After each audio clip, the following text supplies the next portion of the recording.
शिक्षकों की नियुक्ति राज्य सरकार ने यूपीएससी में बगैर जमीन लिखवाए, बगैर 1 रुपया दक्षिणा के पदस्थापन भी हुआ है। धैर्य सबसे बड़ी पूंजी होती है और धैर्य में तर्क होना चाहिए। तो तर्क आज शिक्षकों का था, तो मुख्यमंत्री जी ने तर्क मान लिया कि नियोजित शिक्षक जहां पदस्थापित है वहीं रहेंगे, जिनको स्थानांतरण कराना है वो आवेदन देंगे। आरजेडी के विधायक है भाई वीरेंद्र कह रहे हैं कि नीतीश कुमार को वहां पे मन नहीं लग रहा है, कभी भी हम लोगों के साथ आ सकते खूब हैं। मन लग रहा है। मन तो ऐसा लग रहा है कि 4 सीट पर लॉक कर दिए। 2025 में लॉक कर देंगे, फिर 2010 की स्थिति में पहुंचा देंगे, तब चैन से रहेंगे। कौन भविष्यवक्ता है, नहीं किससे टिप्पण दिखवा रहे हैं। लालू जी तो टिप्पण दिखवाए थे कि 31 अगस्त तक नरेंद्र मोदी की सरकार चल जाएगी। अरे अच्छा है, महुआ बाग वाला में देखते उठते रहे सब लोग, ज्यादा अच्छा है। वहाँ सुरंग उरंग सुनते बन रहा है, महुआ बाग में घर बन रहा है, किसी मीडिया के लोगों को जाने की इजाजत नहीं है। काहे नहीं पैसा वैसा रखे सुरंग बन रहा है, काहे भाई डर किस बात का है, काहे नहीं देखने देते हैं।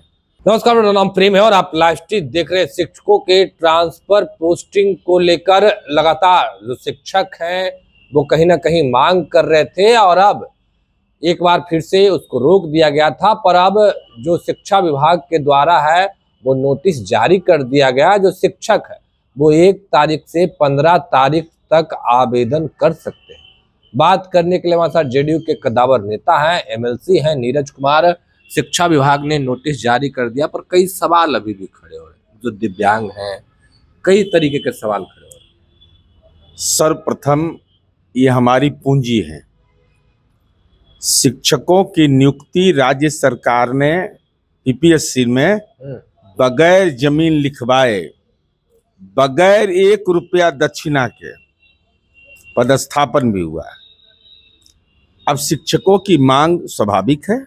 15 साल 20 साल से जो आदमी जॉब में रह गया हो, तो माननीय मुख्यमंत्री जी ने संवेदनशीलता के तहत नियोजित शिक्षकों को यथास्थान रखने का निर्देश दिया है। इसके साथ ही साथ स्कूल के टाइमिंग में बदलाव किया गया, 9:30 से 4। तीसरा पक्ष, सरकार ने 1 तारीख से 15 तारीख तक आवेदन पर पत्र मांगा है। अब उसमें क्राइटेरिया क्या क्या होगा यह अभी जानकारी नहीं है। दिव्यांग, महिला, इसके अलावा पति पत्नी को प्राथमिकता देने की बात है। तो हमारी उम्मीद है कि सरकार को निश्चित रूप से इस तमाम विषयों को संज्ञान में ली है। अगर संज्ञान में नहीं लेती तो ये आदेश निकालने का औचित्य क्या था, और आदेश जब निकला है तो इसके क्या क्या क्राइटेरिया होंगे वह भी स्पष्ट हो जाएगा। कोई चिंता करने की बात नहीं है और कोई दलाल की जरूरत नहीं है, कोई मक्कार की जरूरत नहीं है। सीधा शिक्षक ई शिक्षा कोष में अपना आवेदन डालेंगे और मापदंड क्या होगा ये अभी अद्यतन जानकारी हम लोग को भी जब मिलेगा तो हम लोग बताएंगे, लेकिन धैर्य रखना चाहिए। धैर्य सबसे बड़ी पूंजी होती है और धैर्य में तर्क होना चाहिए। तो तर्क आज शिक्षकों का था, तो मुख्यमंत्री जी ने तर्क मान लिया कि नियोजित शिक्षक जहां पदस्थापित है वहीं रहेंगे, जिनको स्थानांतरण कराना है वो आवेदन देंगे। धैर्य का तो रखना होगा ना। अगर धैर्य और संयम नहीं रहेगा तो बहुत लोग को नेतागिरी चमकाने का रहता है। नेतागिरी चमकाने का तो जगह है नहीं। ये तो शिक्षा का मंदिर है और शिक्षा के मंदिर में शिक्षक हमारे गुणवत्तापूर्ण शिक्षा देते हैं। एक समाज में वातावरण बनाया जाता है शिक्षकों के खिलाफ। अगर वो अपनी सही मांग को भी रखते हैं तो उसको गलत तरीके से पेश कर दिया जाता है। तो हमारी उम्मीद है कि निश्चित रूप से उसका समाधान निकलेगा। नहीं, जो शिक्षक पहले आवेदन कर चुके थे उनको फिर से आवेदन करना होगा, और जो आपने बात रखा पति पत्नी हो, दिव्यांग हो, और भी कई तरीके का, ये कब तक प्रॉपर? नहीं, पहले तो जो ई शिक्षा कोष में जो पहले आवेदन दिया गया तो वो निरस्त करने का आदेश आ गया। अब फ्रेश आवेदन मांगा गया है। फ्रेश आवेदन जो होगा उसका प्रारूप में तो सब कुछ लिखा हुआ होगा। उसके बाद ऐसा नहीं है कि पिक एंड चूज नहीं होगा कि भाई ये फला नेताजी के रेफरेंस है इसलिए इनको मिल जाएगा, ये फला आईएएस के इनका रिकमेंडेशन है ये मिल जाएगा। ये सब नहीं होने देंगे, नहीं होगा, एकदम नहीं होने देंगे। एकदम सीधे पारदर्शी तरीके से शिक्षकों को यह अधिकार प्राप्त माननीय मुख्यमंत्री जी ने दिया है, उस अधिकार का इस्तेमाल करेंगे और उस अधिकार के इस्तेमाल के तहत शिक्षकों को वो तबादले की सुविधा दी जाएगी। हम केवल इतना ही अनुरोध करेंगे कि धैर्य रखें, धैर्य नहीं खोएं। अच्छा, पिछले बार जो आवेदन किए थे उसमें से भी कुछ शिक्षक थे जो कोर्ट चले गए थे, कोर्ट ने उन लोगों की राहत भी दी थी और उन लोगों पर रोक लगाया। क्या फिर से इस तरीके का मामला है? माननीय उच्च न्यायालय में जो पिटिशनर थे उन्हीं को केवल राहत हुआ था, लेकिन यहाँ तो सबको राहत मिल गया, यहाँ तो सबको राहत मिल गया। उसमें भी बहुत सारे लोग जाना चाहते हैं, राज्यकर्मी का दर्जा लिए हैं, तो स्वाभाविक है जाना चाहेंगे, तो इन तमाम बिंदुओं पर सरकार विचार करेगी। अच्छा, बिहार में नौकरी और रोजगार को लेकर लगातार चर्चाएं होती है। मुख्यमंत्री नीतीश कुमार फिर से नियुक्ति पत्र वितरण किए हैं, पर आरजेडी के नेता कह रहे हैं कि जो तेजस्वी यादव रोड मैप तैयार करके आए थे, जो तेजस्वी यादव काम करके आए थे, उसी पर काम चल रहा है, नया नौकरी कहाँ दे रहे हैं? 17 महीना में रोड मैप, 20 महीना में तबला बजा रहे थे। इसके पहले भी 20 महीना रहे थे ना मुख्यमंत्री, तो 17 महीना में रोड मैप बनाते हैं। मैंने रोड मैप वही ना होगा इनका कि जमीन उमीन दो, ये सब रोड मैप चलना है बिहार में।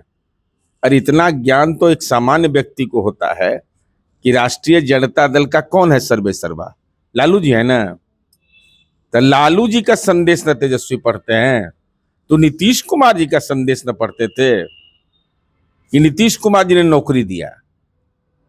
भाई कहाँ से ये सब, काउंसिल ऑफ मिनिस्टर का हेड कौन होता है?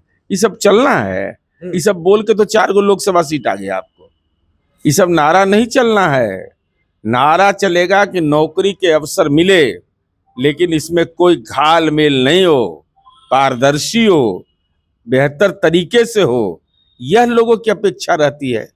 राजनीतिक जस ले रहे हैं, तो राजनीतिक जस ले रहे हैं तो ये नौकरी के नाम पर जमीन लिए लौटा दीजिए सब, तब न जस मिलेगा। एक सवाल और है, TRE 3 तक जो प्रक्रिया है वो पूर्ण कर लिया गया है, TRE 4 को लेकर क्या चल रही है? अरे सब हो जाएगा, धैर्य रखिए ना। 1 2 3 4 चिंता मुक्त रहिए। यहाँ नौकरी का रेला है, रेला। अभी पुलिस बल में बहाली हो रहा है, अभी हाल में हुआ पुलिस बल में बहाली।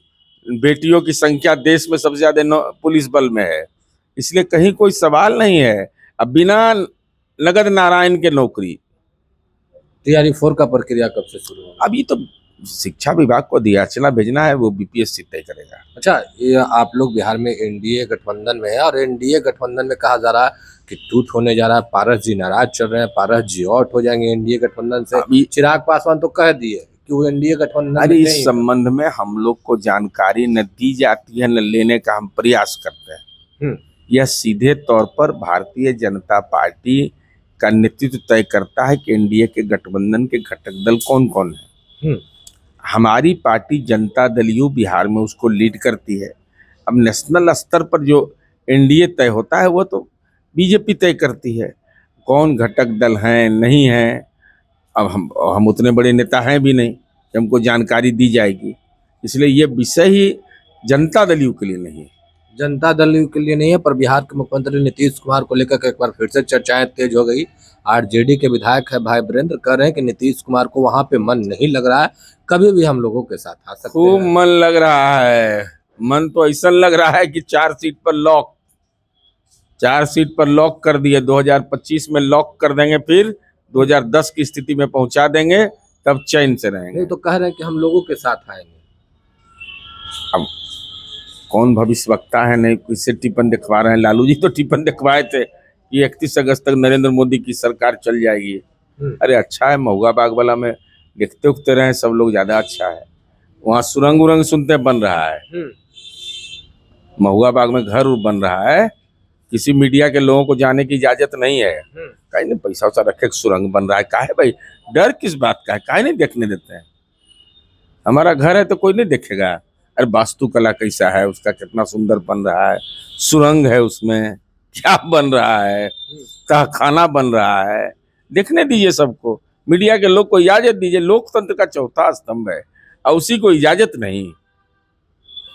चलिए, क्या कुछ कहते हैं जेडीयू एमएलसी नीरज कुमार, हमने तमाम बयानों को सुनवाया। अब देखने वाली बात होती है कि आगे क्या कुछ होता है। देखिए, नीतीश कुमार को लेकर बात हो या फिर शिक्षकों की ट्रांसफर पोस्टिंग को लेकर तमाम सवालों के जवाब दिए।